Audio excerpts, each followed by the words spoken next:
বাংলাদেশের মিষ্টি জগতে এক অনন্য নাম পোড়াবাড়ির চমচম। এই সুস্বাদু ও প্রসিদ্ধ মিষ্টান্নটির জন্ম টাঙ্গাইল জেলার পোড়াবাড়ি গ্রামে, যার ইতিহাস প্রায় ২০০ বছর পেছনে যায়। ঐতিহ্য ও স্বাদে সমৃদ্ধ এই চমচম আজও দেশজুড়ে ব্যাপক জনপ্রিয়।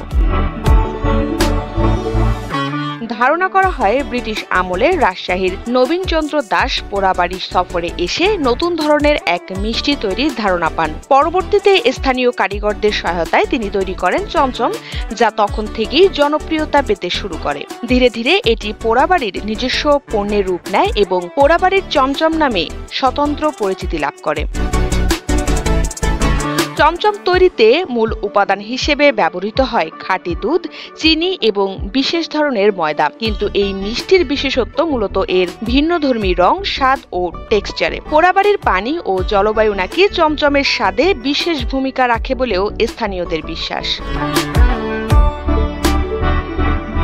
বর্তমানে টাঙ্গাইল ছাড়িয়ে দেশের বিভিন্ন স্থানেই চমচম পাওয়া যায়, তবে পোড়াবাড়ির আসল চমচমের স্বাদ ও ঘ্রাণ আজও অতুলনীয়। এটি শুধু একটি মিষ্টি নয়, বরং টাঙ্গাইলের সাংস্কৃতিক ও ঐতিহ্যবাহী সম্পদ। বিয়েবাড়ি, উৎসব বা উপহার, সব ক্ষেত্রেই এই মিষ্টি একটি অভিজাত পছন্দ হয়ে উঠেছে।